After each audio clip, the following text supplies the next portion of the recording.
প্রধান উপদেষ্টা ডক্টর মোহাম্মদ ইউনূস বলেছেন, দেশে উৎসবমুখর পরিবেশে নির্বাচন প্রচারণা চলছে।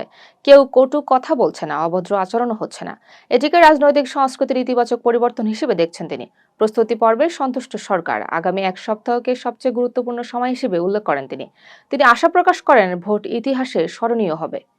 ঢাকা ১৭ আসনের ধানের শীষের পক্ষে গণসংযোগে অংশ নেন ব্যারিস্টার জাইমা রহমান। শনিবার দুপুরে গুলশানে এই কর্মসূচি শুরু হয়। তিনি সাধারণ ভোটারদের সঙ্গে সরাসরি কথা বলেন, লিফলেটের পাশাপাশি পরিবেশ বান্ধব বীজ বিতরণ করেন। ভোটারদের বাবার পক্ষ হয়ে ভোট চান তিনি।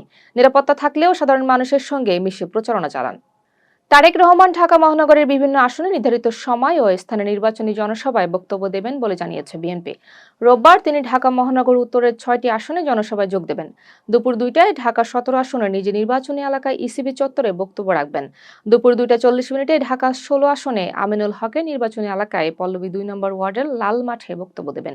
দুপুর ৩টা ৩০ মিনিটে ঢাকা ১৫ আসনে শফিকুল ইসলাম খান মিল্টনের নির্বাচনী এলাকা মিরপুর ১০ নম্বর গোলচত্বর সংলগ্ন সেনপাড়া পর্বতায় আদর্শ উচ্চ বিদ্যালয়ে জনসভায় বক্তব্য রাখবেন।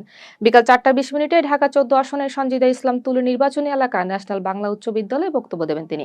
বিকাল ৫টা ১০ মিনিটে ঢাকা ১৩ আসনে ববি হাজ্জাজের নির্বাচনী এলাকা শ্যামলী সিনেমা হলের পশ্চিম পাশে শ্যামলী ক্লাব মাঠে এবং সন্ধ্যা ৬টায় ঢাকা ১১ আসনে এম এ কায়ুমের নির্বাচনী এলাকা বাড্ডার সাঁতারকুলের সানভ্যালি মাঠে বক্তব্য রাখবেন তারেক রহমান। ইসলামী আন্দোলনের আমির চরমোনাই পীর বলেছেন, দাড়িপাল্লা প্রতীক বিদেশি প্রভাবের ইঙ্গিত বহন করে। তিনি বলেন, আমেরিকা বা ভারতের ইনসাফ নয়, ইসলামের ইনসাফ চাই। প্রচলিত আইন দিয়ে রাষ্ট্র পরিচালনায় ব্যর্থতা এসেছে বলে মন্তব্য করেন তিনি। ইসলামী রাষ্ট্র ব্যবস্থা প্রতিষ্ঠার দাবি পুনর্ব্যক্ত করেন।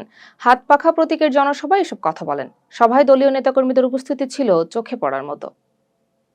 এবি পার্টি আজ রোববার তাদের নির্বাচনী ইস্তেহার ঘোষণা করবে। বিকাল ৩টায় রাজধানীর সাইহাম স্কাই ভিউ টাওয়ারে এ অনুষ্ঠান হবে। দলের চেয়ারম্যান মুজিবুর রহমান মঞ্জু ইস্তেহার উপস্থাপন করবেন। বাংলাদেশ বদলাবে নতুন নেতৃত্বে শীর্ষক ইস্তেহার প্রকাশ করা হবে।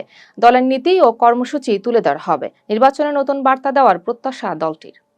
কক্সবাজার ৪ আসনে বিএনপি প্রার্থী শাহজাহান চৌধুরী মাদক ব্যবসা বন্ধের ঘোষণা দিয়েছেন। তিনি বলেন, হালাল ও বৈধ ব্যবসার সুযোগ তৈরি করা হবে। টেকনাফ উখিয়ায় বন্দর ও করিডোর খুলে দেওয়া হবে। মাদকের কারণে মানুষ হয়রানির শিকার হচ্ছে বলে অভিযোগ করেন তিনি। ভোট কেনার চেষ্টার বিরুদ্ধেও সতর্ক করেন তিনি। টেকনাফে নির্বাচনী জনসভায় এসব কথা বলেন। খুলনা ২ আসনে বিএনপি প্রার্থী নজরুল ইসলাম মঞ্জুকে সমর্থন দিচ্ছে মুসলিম লীগ। নির্বাচনে প্রার্থী দিতে না পারায় এই সিদ্ধান্ত নেয় দলটি। একসময় খুলনা মুসলিম লীগের শক্ত ঘাঁটি ছিল, বর্তমানে সাংগঠনিক দুর্বলতায় দলটি কোণঠাসা। গণতন্ত্র শক্তিশালী করতেই সমর্থনের সিদ্ধান্ত বলে জানান নেতারা। স্থানীয় পর্যায়ে সমন্বয় জোরদারের কথা বলা হয়।